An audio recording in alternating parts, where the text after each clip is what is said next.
Hello दोस्तों, नमस्कार, good evening. आप सभी का बहुत बहुत स्वागत है। मैं मुकेश कुमार आप सबका बहुत बहुत स्वागत करता हूं। आज है 3 जनवरी 2025 और 3 जनवरी 2025 से जितने भी करेंट अफेयर बनते हैं हम लेकर के आ गए हैं, जो सभी परीक्षाओं के लिए काफ़ी महत्वपूर्ण है। तो पूरा वीडियो देखिएगा और हर एक प्रश्न से संबंधित आपको इम्पॉर्टेंट फैक्ट भी बताया जाता है और लास्ट में आपसे क्वेश्चन भी पूछेंगे जिसका जवाब आपको नीचे कमेंट बॉक्स में बताना है। तो चलिए आज की क्लास को शुरू करते हैं। आज का पहला सवाल, पहला प्रश्न है कि हाल ही में विश्व अंतर्मुखी दिवस कब मनाया गया है? बताइएगा। विश्व अंतर्मुखी दिवस, एक होता है अंतर्मुखी, एक होता है बहिर्मुखी। अंतर्मुखी किसे कहते हैं? जो व्यक्ति बहुत कम बोलता है। बहिर्मुखी किसको कहते हैं? जो व्यक्ति बहुत ज़्यादा बोलता है ना। और तो इसका आंसर जो हो जाएगा वो हो जाएगा आपका 2 जनवरी। 2 जनवरी को विश्व अंतर्मुखी दिवस मनाया जाता है, याद रखिएगा। और अंतर्मुखता मानवता के सबसे महान गुणों में से एक है, जो व्यक्ति के स्वयं को सशक्त बनाने, रचनात्मकता विकसित करने और व्यक्तिगत विकास को बढ़ावा देने में सक्षम बनाती है। विश्व अंतर्मुखी दिवस प्रतिवर्ष 2 जनवरी को मनाया जाता है। ठीक है, तो ये चीज़ आपको यहाँ से ध्यान रखना है। अगला प्रश्न है कि हाल ही में अपने सभी शहरी नगर निगमों में 100% स्मार्ट ग्रिड कवरेज हासिल करने वाला पहला बड़ा राज्य कौन बना है? देखिए, बड़ा राज्य पूछ रहा है, याद रखिएगा। बड़ा राज्य और छोटा राज्य। छोटा राज्य में क्या आ जाएगा दोस्तों? जो छोटे छोटे राज्य हैं, जैसे कि सिक्किम है, गोवा है, ये सारे छोटे राज्य हैं। अब ये कह रहा है कि सभी जो शहरी नगर निगम में 100% स्मार्ट ग्रिड कवरेज हासिल करने वाला जो सबसे बड़ा राज्य बना है और ये पहला बड़ा राज्य है, ये है आपका उत्तर प्रदेश।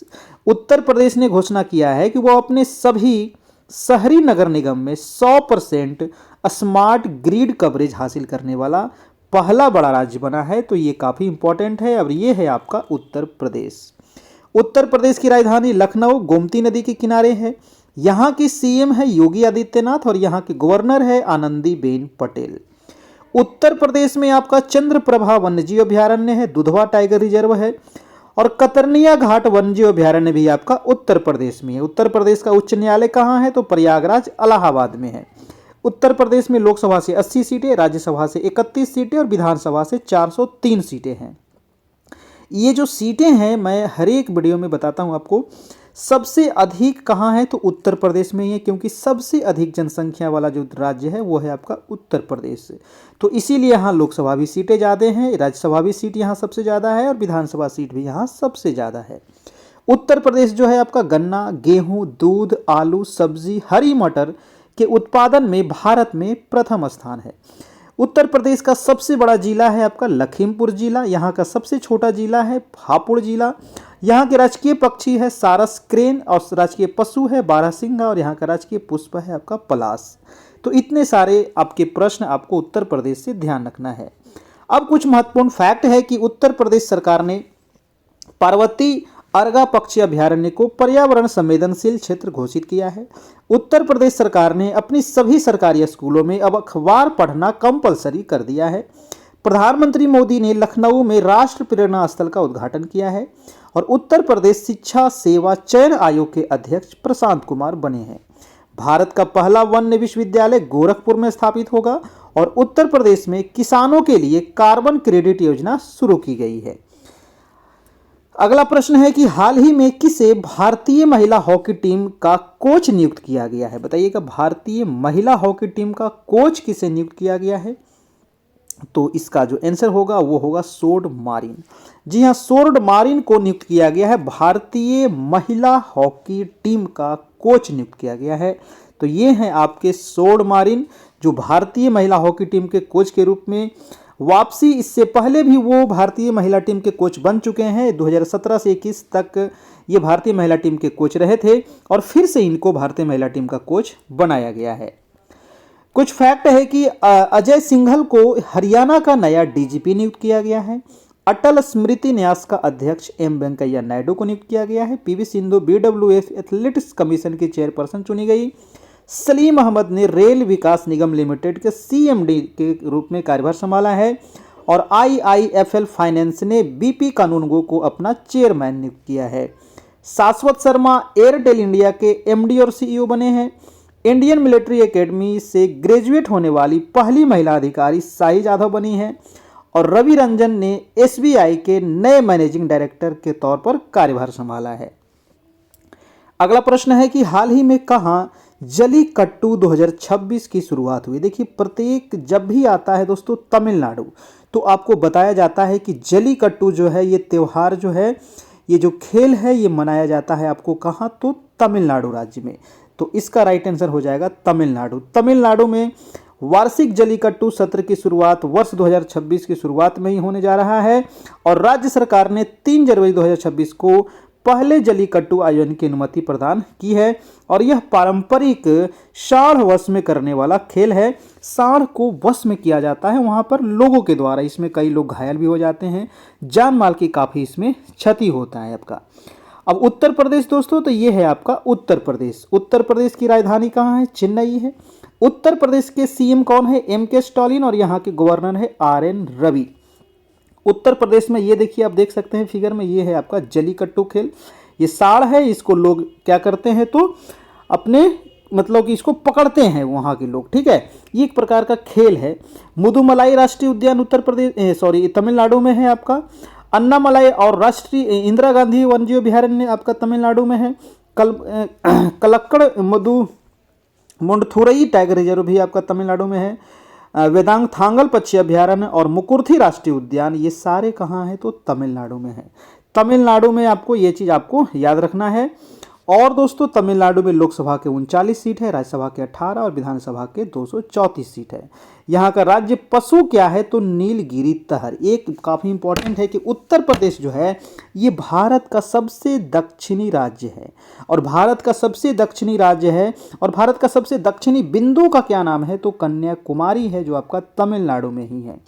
तमिलनाडु जो है ये लौंग के उत्पादन में सबसे बड़ा राज्य है, तो ये आपको ध्यान रखना है। तमिलनाडु में ही पश्चिमी घाट पर्वत और पूर्वी घाट पर्वत आकर के मिलती है नीलगिरी पर्वत में आपको। और नीलगिरी की सबसे ऊंची चोटी का नाम है आपका दोदा बेटा, जो दक्षिण भारत की दूसरी सबसे ऊंची चोटी है, ये आपको ध्यान रखना है। तमिलनाडु के ईरोड में रामानुजन डिजिटल संग्रहालय का आधिकारिक उद्घाटन किया गया। तमिलनाडु सरकार ने कावेरी बेसिन में उद्बिलाव संरक्षण का पहला अनावरण किया। एडीबी ने तमिलनाडु में चेन्नई मेट्रो विस्तार के लिए 240 मिलियन अमेरिकी डॉलर के लोन को मंजूरी दी है। चेन्नई वास्तविक समय बाढ़ पूर्वानुमान प्रणाली शुरू करने वाला पहला राज्य बना। तमिलनाडु सरकार ने वन्यजीव संरक्षण के लिए 1 करोड़ का विशेष बजट जारी किया है। और भारतीय तटरक्षक बल ने 10वां राष्ट्रीय स्तरीय प्रदूषण प्रतिक्रिया अभ्यास चेन्नई में आयोजित किया। और तमिलनाडु में पाक खाड़ी में भारत के पहले डुडोंग संरक्षण रिजर्व को IUCN की मान्यता मिली। और तमिलनाडु सरकार ने कलैमामणि पुरस्कारों की घोषणा की है। अगला प्रश्न है कि हाल ही में किसने IAF ट्रेनिंग कमांड के प्रमुख के रूप में कार्यभार संभाला है। IAF ट्रेनिंग कमांड के रूप में कार्यभार जो संभाला है, इनका नाम है एस श्रीनिवास। इनका क्या आंसर हो जाएगा? एस श्रीनिवास। यानी कि भारतीय वायुसेना ने एयर मार्शल एस श्रीनिवास को अपने प्रशिक्षण कमान का नया प्रमुख नियुक्त किया है। और यह नियुक्ति वायुसेना के प्रशिक्षण और मानव संसाधन विकास क्षेत्र में एक महत्वपूर्ण नेतृत्व परिवर्तन को दर्शाता है। तो इसका राइट आंसर हो जाएगा एस श्रीनिवास। अगला प्रश्न है कि हाल ही में मसादी डोम्बोवा को किस देश का राष्ट्रपति नियुक्त किया गया है। ममादी डोम्बोवा है ना। ममादी डोम्बोवा को दोस्तों किस देश का राष्ट्रपति नियुक्त किया गया है तो ये अभी नियुक्त हुए हैं गिनी। आप जानते हैं गिनी जो देश है एक अफ्रीकी देश है दोस्तों, है ना। ये है आपके ममादी डोम्बोवा और ये अभी गिनी के राष्ट्रपति नियुक्त हुए हैं, याद रखिएगा। अब ये है आपका गिनी, छोटा सा आप यहाँ पर देश देख सकते हैं, ये है आपका अफ्रीका का ये देश है ना, गिनी आपका, ठीक है। अगला कुछ महत्वपूर्ण फैक्ट है कि जोसे एंटोनियो कास्ट ने चिली के राष्ट्रपति का चुनाव जीता है। आंद्रेस बाविस ने चेक गणराज्य के प्रधानमंत्री का दोबारा शपथ ली है। और समिया सुलूहु हसन ने तंजानिया का राष्ट्रपति चुनाव जीता। और पॉल बिया कैमरून के राष्ट्रपति बने हैं। और रोड्रिगो पाज ने बोलीविया के राष्ट्रपति चुनाव में जीत हासिल किए हैं। अगला प्रश्न है कि हाल ही में 14वां फ्लावर शो कहाँ आयोजित किया गया। जी हाँ, फ्लावर शो अभी आयोजित किया गया है, ये अहमदाबाद में किया गया है। ठीक है, अहमदाबाद यानी गुजरात में किया गया है फ्लावर शो, ये आप याद रखिएगा। अगला प्रश्न है कि इसिया विटलॉक का 71 वर्ष की आयु में निधन हुआ, वे कौन थे। देखिए, आप इनको बहुत सारे मूवी में देखे होंगे दोस्तों, है ना, हॉलीवुड के मूवी में देखे होंगे। इसिया विटलॉक, इनका 71 वर्ष की आयु में भी निधन हो गया है। ये एक अभिनेता थे, है ना, और 31 दिसंबर को एक्टर इसिया विटलॉक का 71 वर्ष की आयु में निधन हो गया। उन्होंने HBO की series the wire and whip और डायरेक्टर स्पाइक ली के साथ 5 फिल्मों में लगातार काम किया था। बहुत सारे फिल्म में ये काम किए हैं, तो ये आप ध्यान रखना है। अगला सवाल है कि हाल ही में किसने BRO के डायरेक्टर जनरल के रूप में कार्यभार संभाला है। देखिए, BRO बॉर्डर संबंधित है और इसके डायरेक्टर जनरल के रूप में कार्यभार कौन संभाला है, तो ये है आपके हरपाल सिंह, है ना, ये है हरपाल सिंह, और इन्होंने अभी BRO के डायरेक्टर जनरल के रूप में कार्यभार संभाला है। अगला प्रश्न है कि हाल ही में 69 साल बाद किस देश के बेजिमियानी ज्वालामुखी में विस्फोट हुआ है। जी हाँ, ये बेजिमियानी ज्वालामुखी कहाँ है, तो ये बेजिमियानी जो ज्वालामुखी है ये है आपका रूस में, और ये 69 साल के बाद फिर से ये आपका फटा है। देखिए, जो ज्वालामुखी होता है ये 3 प्रकार का होता है। एक तो आपका सक्रिय ज्वालामुखी, जिसमें से हमेशा ज्वाला निकलते रहता है, लावा निकलते रहता है। एक हो गया आपका मृत ज्वालामुखी जो मर चुका है, जिसमें कभी मतलब हजारों साल से वहाँ पर नहीं निकला है वो लावा और न कभी निकलेगा। और एक होता है सुसुप्त ज्वालामुखी जो कभी कभी फट जाता है, जैसे कि ये है आपका बेजिमियानी ज्वालामुखी जो 69 साल के बाद फिर से फट गया है और फिर से इसमें लावा निकलने लगा है। ये है कहाँ, तो ये है आपका रूस में, और रूस के कामचटका प्रायद्वीप में स्थित बेजिमियानी ज्वालामुखी वर्ष 1956 के बाद फिर से सक्रिय हो गया। सोच लीजिए, 1956 में यहाँ से ज्वालामुखी फटा था और फिर से दोस्तों यहाँ पर फिर से लावा निकलना शुरू हो गया है। ठीक है, तो ये आप यहाँ से ध्यान रखिएगा। और ये है आपका रूस की राजधानी कहाँ है, मॉस्को है। यहाँ के करेंसी आपका रूबल है। यहाँ के प्रेसिडेंट है व्लादिमीर पुतिन। रूस में 3 देश दिवस याद रखिएगा। 6 जून को रशियन भाषा दिवस मनाया जाता है, 12 जून को रूस दिवस और 27 जुलाई को रूसी नौसेना दिवस है। रूस की अगर बात करें तो क्षेत्रफल के हिसाब से दुनिया का ये सबसे बड़ा देश है। अगर अंतरिक्ष में बात करें तो अंतरिक्ष युग की शुरुआत भी आपको रूस ने ही किया था। स्पुतनिक फर्स्ट सबसे पहले अंतरिक्ष में भेजा गया था और अंतरिक्ष में पहला मानव यूरी गागरिन भेजने वाला भी देश रूस ही है। तो ये बातें भी आपको ध्यान रखना है। कुछ फैक्ट है कि रूस ने 2036 तक चंद्रमा पर एक विद्युत संयंत्र स्थापित करने की योजना की घोषणा की है। रूस इंटरनेशनल बिग कैट अलायंस का 19वां सदस्य बना है। रूस के सबसे बड़े बैंक बैंक ने भारत में शाखाएं बढ़ाने की घोषणा की है और रूस को अफ्रीका में पहला नौसेना बेस स्थापित करने का ऑफर मिला है। रूस ने अपनी नई परमाणु पनडुब्बी बख्रोवस्क की लॉन्च किया है। रूस के परमाणु संचालित और परमाणु सशस्त्र मानव रहित जल ड्रोन पोसाइडन का परीक्षण किया है। रूस ने अनोखी परमाणु ऊर्जा चालित बुरेवस्टनिक क्रूज मिसाइल के सफल परीक्षण की घोषणा की और रूस के कलमिकिया में पहली बार युद्ध के पवित्र अवशेष प्रदर्शित हुए हैं। अगला सवाल है कि हाल ही में कहाँ जन विश्वास बिल 2026 को मंजूरी दी गई है। जन विश्वास बिल 2026, तो जन विश्वास बिल 2026 को जो अभी मंजूरी दी गई है ये दिल्ली में दी गई। आखिर ये है क्या, है ना, ये क्या है जन विश्वास बिल, तो ये दिल्ली में द्वारा दिया गया है। जन विश्वास विधेयक 2026 का उद्देश्य है कि छोटे अपराध को अपराध की श्रेणी से हटाया जाना है। कुछ ऐसे छोटे छोटे अपराध हैं और वो उसको अपराध की श्रेणी से अब हटाना है ना। बहुत सारे कैदी ऐसे हैं जेल में जो छोटे छोटे अपराध करके भी जेल में फंसे हुए हैं। ठीक है, तो उसको अपराध की श्रेणी से हटाना है और उसको कुछ जुर्माना लगा करके उसको छोड़ दिया जाना है। ठीक है, तो ये है आपका दोस्तों जन विश्वास बिल 2026 जो दिल्ली के द्वारा भी पारित हुआ है। अगला प्रश्न है कि हाल ही में भारतीय महिला हॉकी टीम ने महिला एशिया कप 2025 में कौन सा पदक जीता। तो महिला एशिया कप 2025 में अभी भारत ने रजत पदक जीता है। ठीक है, कौन सा पदक, रजत पदक जीता है, तो याद रखिएगा रजत। अगला प्रश्न है कि हाल ही में 8वां राज्य वेतन आयोग बनाने वाला भारत का पहला राज्य कौन बना है। जी हाँ, अभी ये बहुत चर्चा में है, आपका बहुत काफ़ी आप देखे होंगे। तो 8वां वेतन आयोग बनाने वाला भारत का जो पहला राज्य बना है वो है आपका असम बना है।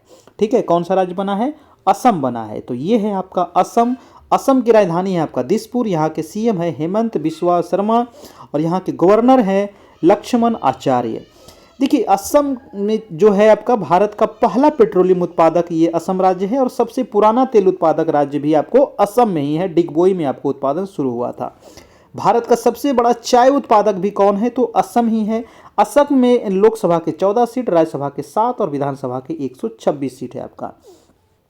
असम में सबसे अधिक चाय होता है, ये आपको याद रखिएगा। पूर्व का अमेजन दोस्तों देहिंग पटकाई राष्ट्रीय उद्यान को कहा जाता है। काफी इंपॉर्टेंट है। पूर्व का अमेजन देहिंग पटकाई राष्ट्रीय उद्यान कहाँ है? तो वो भी आपका असम में ही है। असम के चराई देव जिले में स्थित अहोम राजवंश की टीलेनुमा दफन प्रणाली यहाँ है और 2 दिसंबर को असम दिवस के तौर पर मनाया जाता है। तो असम से इतने सवाल आपको याद रखना है। एक सवाल आप याद रखिएगा कि असम जो है ये नॉर्थ ईस्ट में 7 सिस्टर के अंतर्गत भी आता है और नॉर्थ ईस्ट में सबसे बड़ा राज्य आपका असम है दोस्तों। ठीक है, असम में ब्रह्मपुत्र नदी को क्या कहते हैं ये आपको कमेंट करके बताना है। जो ब्रह्मपुत्र नदी है जहां से निकलती है वहां से इसको सांगपो कहते हैं, लेकिन बाद में इसका नाम कई बदल जाता है। तिब्बत में इसको सांगपो कहते हैं, अरुणाचल प्रदेश में दिहांग कहते हैं, असम में इसको क्या कहते हैं और बांग्लादेश में इसको जमुना कहते हैं। आपको बताना है कि असम में क्या कहा जाता है। अब चलते हैं, कुछ फैक्ट है कि असम ने शून्य गैंडा शिकार हासिल किया है, यानी कि यहाँ पर कोई भी गैंडा का शिकार अभी नहीं हुआ है। बॉम्बे नेचुरल हिस्ट्री सोसाइटी जनवरी 2026 में 6 गंभीर रूप से लुप्तप्राय गिद्धों को असम में छोड़ेगी। असम की नुमालीगढ़ रिफाइनरी लिमिटेड को 27वां नवरत्न स्टेट्स मिला है और कक्षा 10 के विद्यार्थियों के लिए बोर्ड परीक्षा की तैयारी की मदद करने के लिए असम में प्रेरणा योजना शुरू की गई है।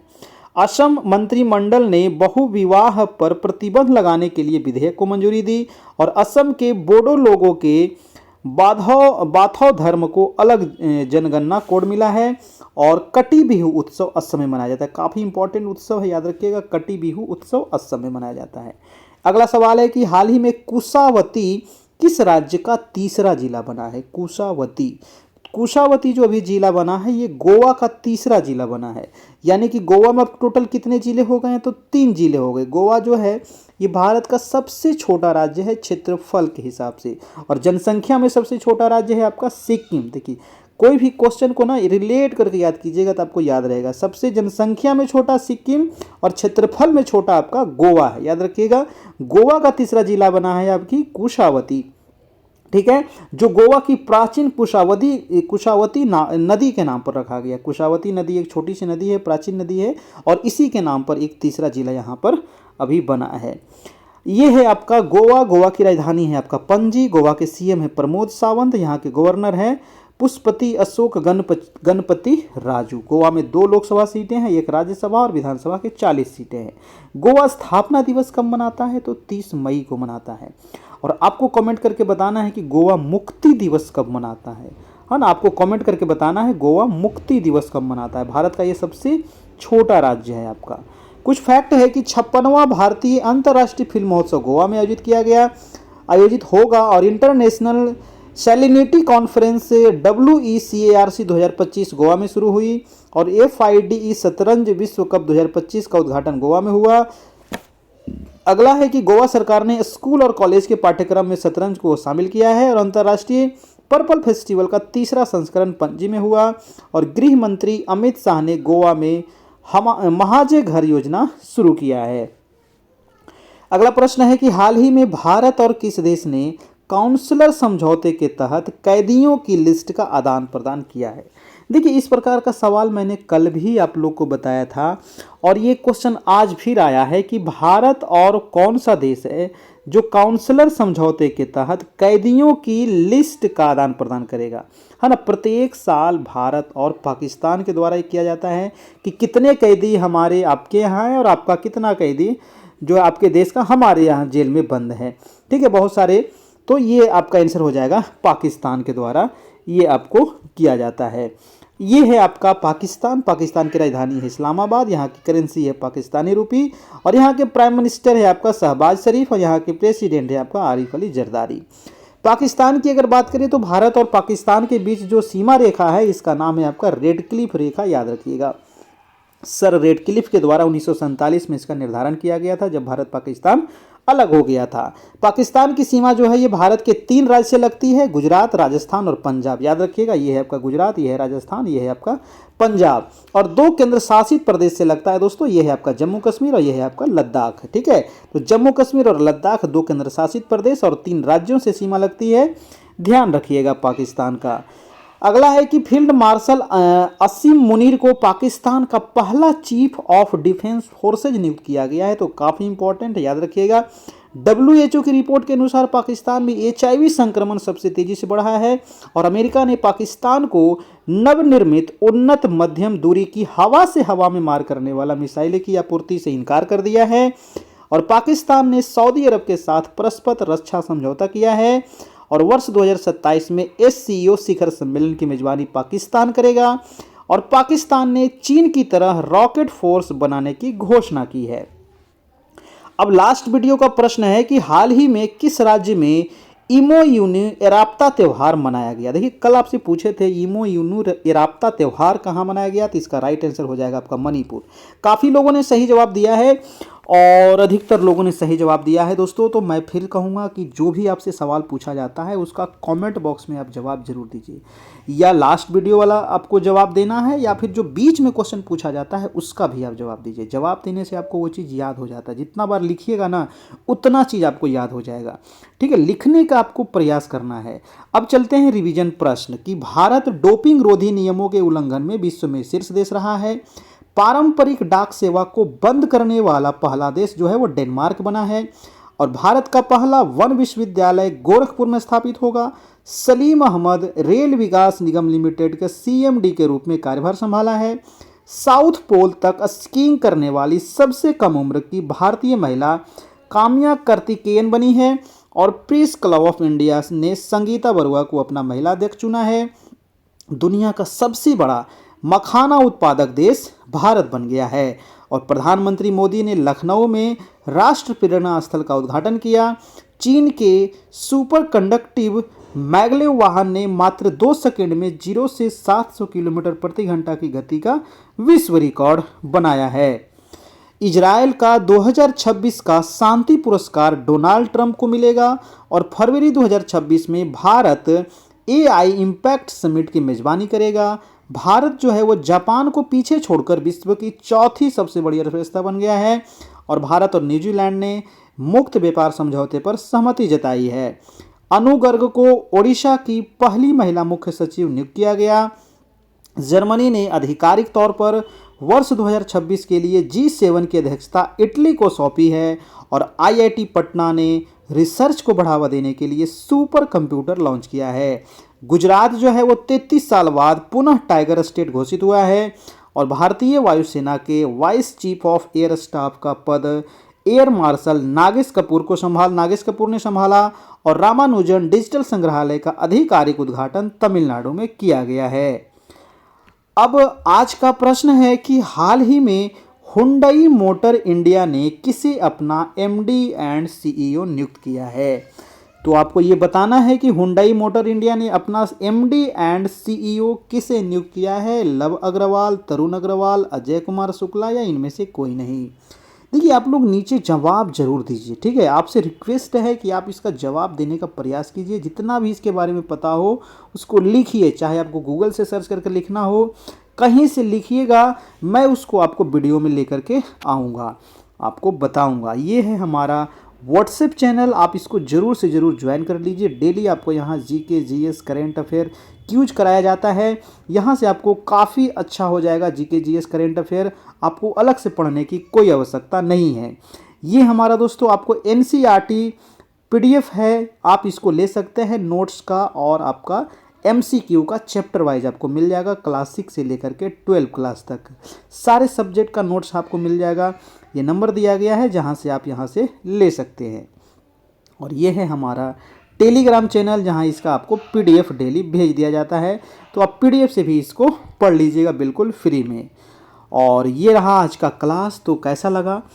क्लास अच्छा लगा हो आप बिल्कुल वीडियो को लाइक कर दीजिएगा, आपसे रिक्वेस्ट है।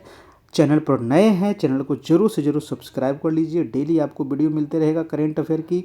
उसके साथ साथ कुछ स्टैटिक जीके भी मैं आपको करवाते रहता हूँ। उसके साथ साथ कुछ महत्वपूर्ण फैक्ट भी आप लोग को बताया जाता है ना। तो आपका जीके यहाँ पर काफ़ी अच्छा हो जाएगा, अलग से पढ़ने की आवश्यकता आपको नहीं है। तो चलिए दोस्तों, आज के लिए इतना ही, फिर मिलते हैं हम अगले कल। तब तक के लिए जय हिंद, जय भारत।